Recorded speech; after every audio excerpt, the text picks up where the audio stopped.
Is vision that important? Today on the Daily Show. 5, 4, 3, 2, 1, 0, ignition, liftoff.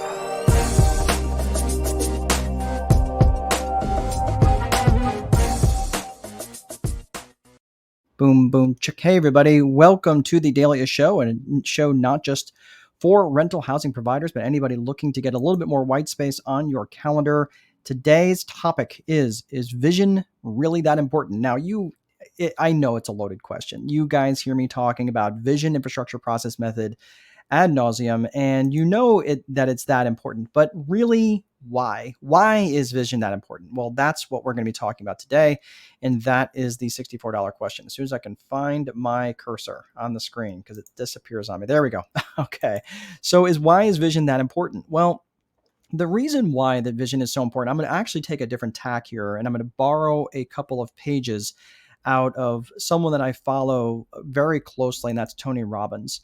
And it's something that we refer to as the 6 human needs. Now, the 6 human needs, I don't want you to confuse those with Maslow's hierarchy of needs. Now, Maslow's hierarchy of needs, if you look at the screen, it's a true hierarchy. So the 6 human needs are not necessarily a hierarchy. We're going to talk about that. So, of course, with Maslow, he talks about the physiological needs, which are, again, food, water, and shelter. And then you've got above that is your safety and security. Above that is love and belonging. Above that is your esteem. And then, of course, the last one is self-actualization.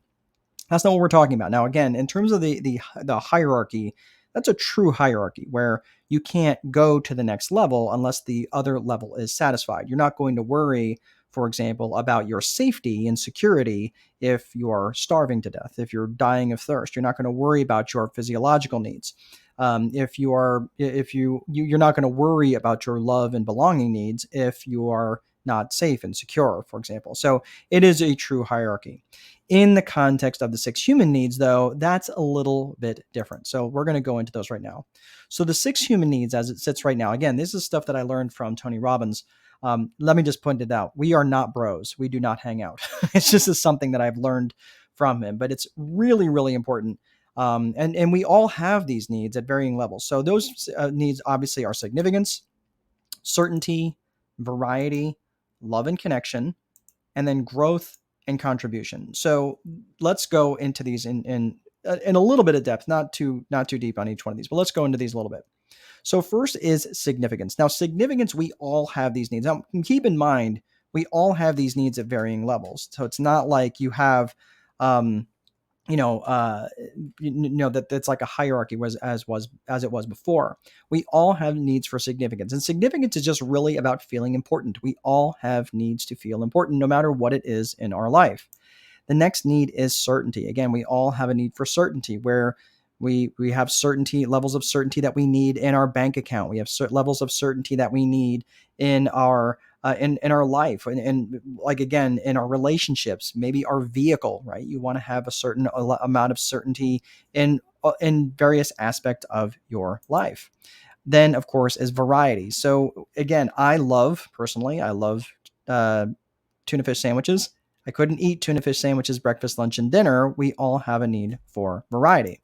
And the next need is a need for love and connection. Again, we are social creatures. We love hanging out. Now, again, you've got introverted people, you've got extroverted people. Introverts might say, I'd be just fine, not if I never saw another human being again.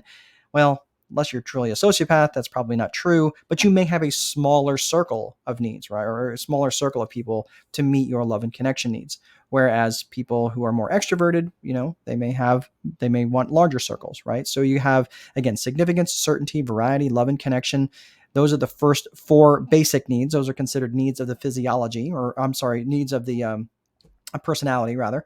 And then you get your higher level needs, and that is needs for growth and needs for contribution. Again, need to grow, and that could be growing in your faith. It might be growing in your knowledge. It could be growing. You go to the gym. You're growing in your health and your wellness, whatever that is. And then, of course, needs for contribution. That's just the needs to give back. That is the need to give back to others, to teach others, and whatever it is. So all of those things together make up these 6 human needs: significance, certainty, variety, love and connection, growth and contribution. So here's the thing. So we all have these various needs, right? I have these needs for, significance and certainty, variety, love and connection, growth and contribution. Now, here's the thing. So I get my needs met at very high levels just being a coach, right? I get my needs for significance met at very high levels being a coach. So, people come to me, they're asking me questions. I answered, they're coming to me for that. Again, I feel pretty important about that.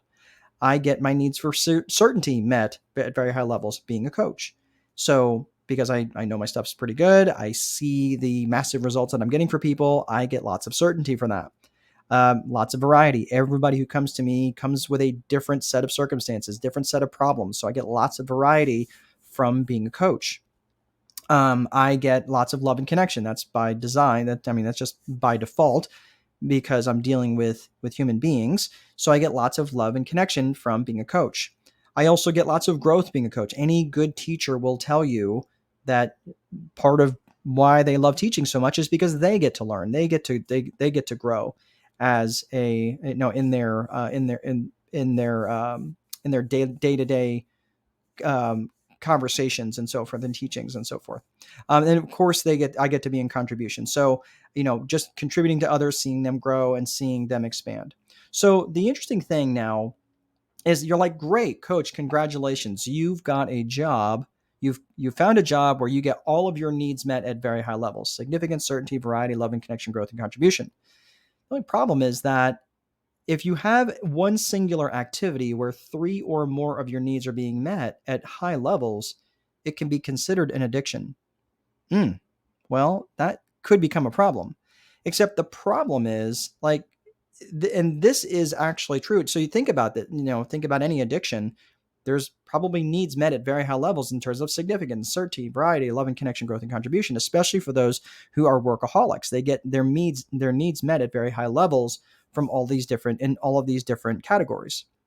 So here's the thing, and this is why, here's kind of the point that I'm making in terms of why having a clear vision is so important.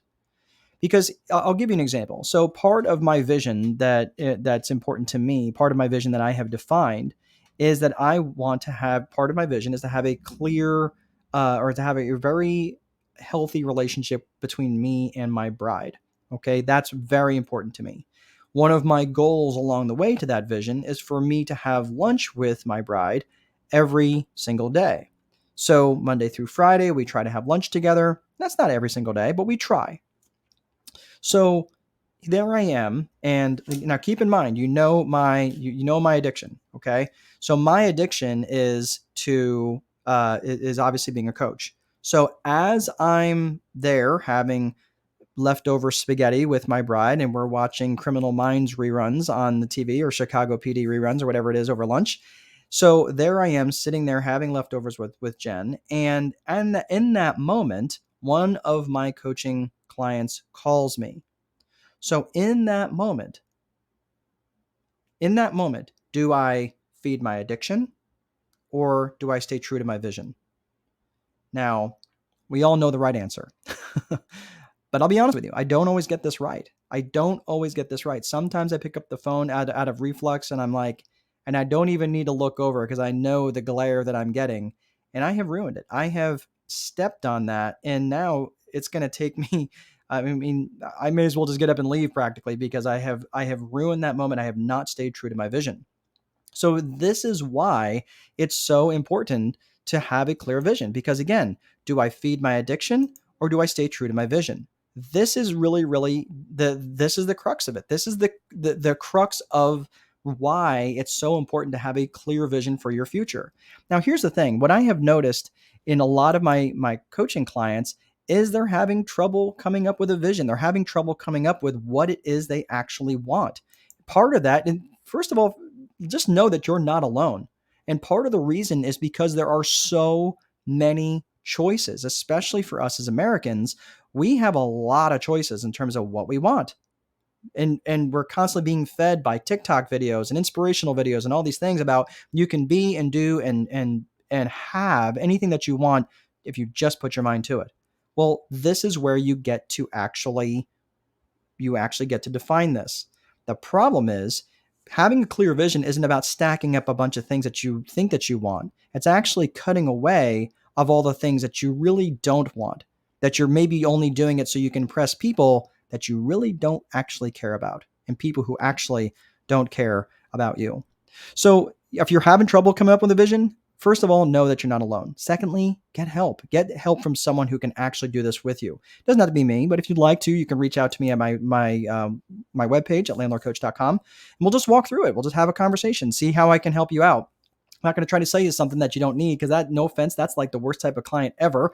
But I can send you on a path to help you get a clear vision for your future so you can stop living these addictions that are absolutely not serving you or anybody in your life. Well, that's all I have for today, folks. I am going to be heading down to Louisville to I have a 2-day masterclass coming up for the folks down there. These are the folks from Korea. They have been very, very accommodating. I'm actually really super excited to have a 2-day masterclass with those folks down there. So really looking forward to it, and hopefully you can make a 2-day masterclass at some point. It is massively transformational. Everybody who goes through it loves it, and then once you buy a ticket once, you actually have a forever ticket. You can go through the masterclass as many times as you like. So if you'd like to learn more about that, again, head over to landlordcoach.com, drop me a line. It's under the contact page, and we can talk more about that as well.